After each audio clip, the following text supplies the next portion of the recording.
30 times.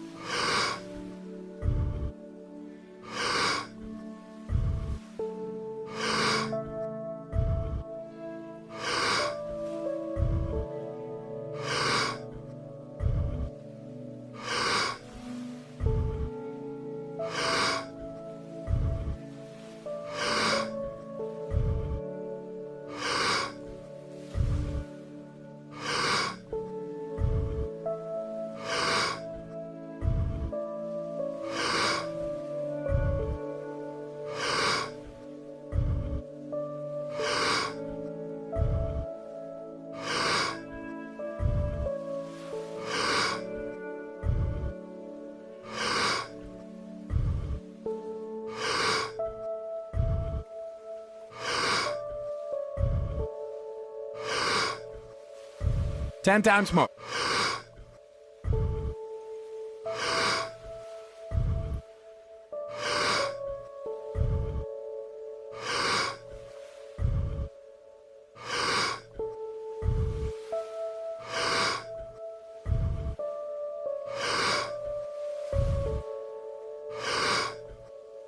Two times more. Letting go and stop. So just as a last point about dopamine, when we're in effort, we're always secreting adrenaline. We're always in pursuit, and it's draining, it's tiring. Dopamine has this beautiful capacity to buffer adrenaline. And you know this, you've experienced this before, because if you've ever been working really, really hard, maybe your team is depleted, everything's just a mess, and somebody cracks a joke, and all of a sudden, in an instant, it's like everything's reframed. That couldn't have been hormonal. Hormones work on the schedule of like hours to days to weeks. It had to be neurochemical. It absolutely had to be neurochemical, and that neurochemical is dopamine. Dude, what you just described is literally the scientific breakdown of how you turn your life around. I would just tell people that subjective insertion is one of the most powerful concepts I have ever heard in neuroscience. You're the only one I've ever heard articulate it that succinctly. Now, you talk a lot about meaning.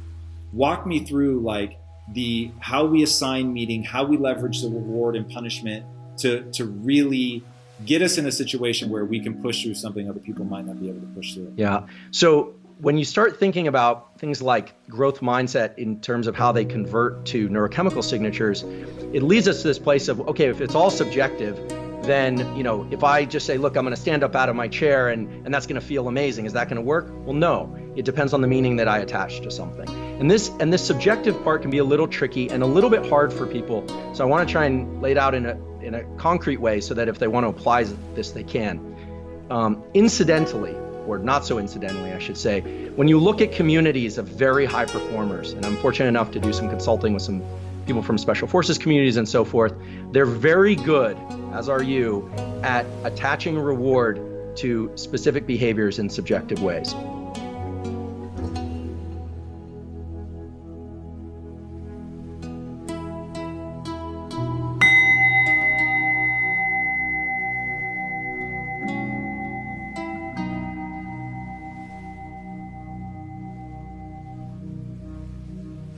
Thirty times.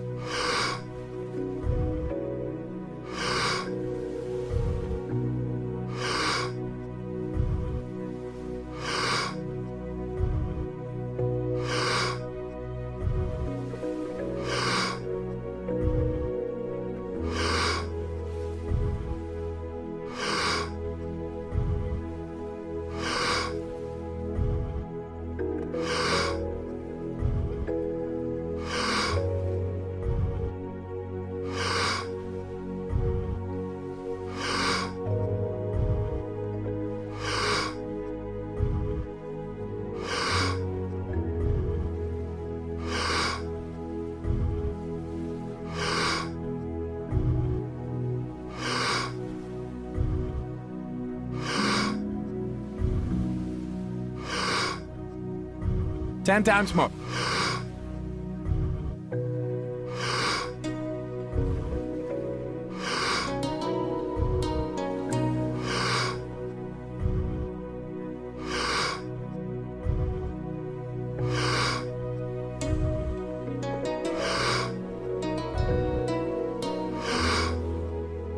Two times more.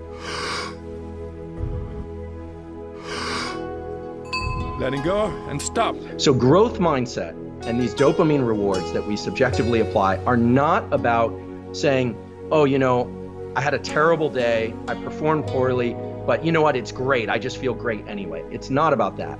It's not about attaching your sense of reward to the ultimate goal.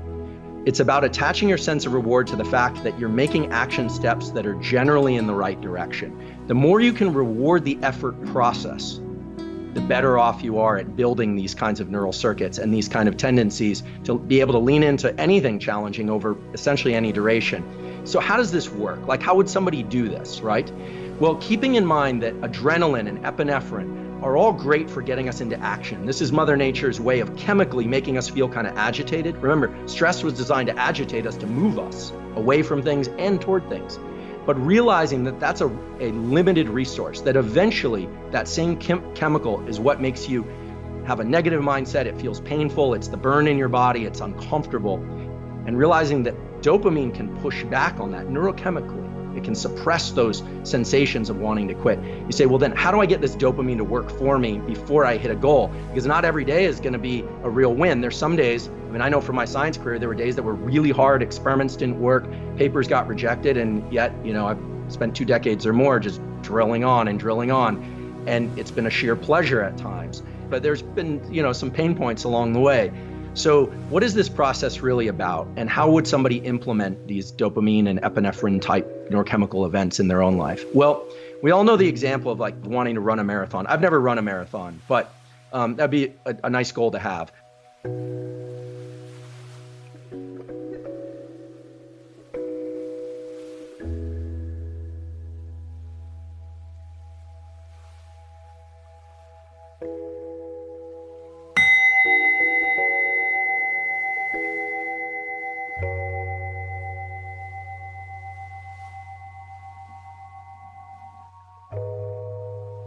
Thirty times.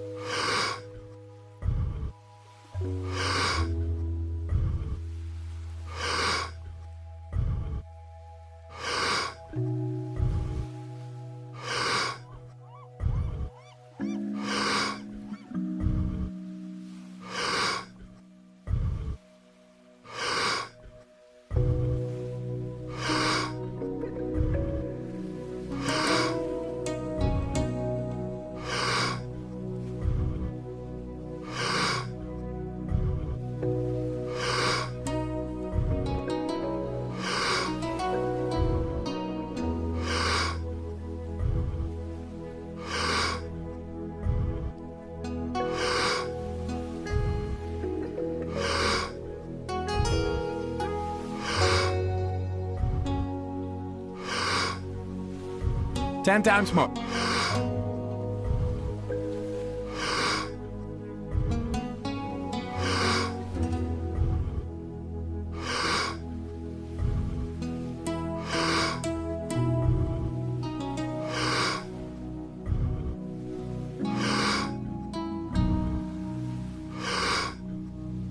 Two times more. Letting go and stop. Let's say tomorrow morning I set my shoes near the door. Now, a lot of people have talked about this. Day 1, you set your shoes near the door. Day 2, you go out the door. Day 3, you run around the block. Day 4. But the key thing is not just to go through the actions, but when you hit each one of those self-designated milestones, the milestones that you're setting out for yourself, you have to pause for a moment and tell yourself, I'm heading in the right direction. I haven't run the marathon yet, but this is the foundation upon which I'm going to lay another foundation, upon which I'm going to lay another foundation. And those little pulses of dopamine allow you to get that action step without the depletion that it would normally bring. Otherwise, it's like you're spending money. This is like replenishing this bank account that you have, and it's a neural bank account. And so dopamine is the thing that you can control the dosing of. And so if you say, today it's my shoes at the door, but tomorrow it's around the block, and that's it. But that's in the direction I want to go. What you do is you now get those 2 events, plus the next day, the mile-long run, and so forth, without it depleting you. It actually builds this capacity to build more reward. And this is what you've done. This is what people from elite special forces can do. They know how to make small, simple, physical steps in the real world that allow them to build on these reward circuitries, but they don't get delusional about how they're doing. They know, they keep the end in mind, but they get very micro. They move the horizon in very close. And so if you can move the horizon to something you know you can complete and you reward that, you essentially are where you were before. You're just as strong, if not stronger, but you're heading in the direction you need to go. You're not depleting, you're not spending out anything. And it feels a little weird because none of us like to reward things that aren't external, but the ability to control these internal reward schedules is everything.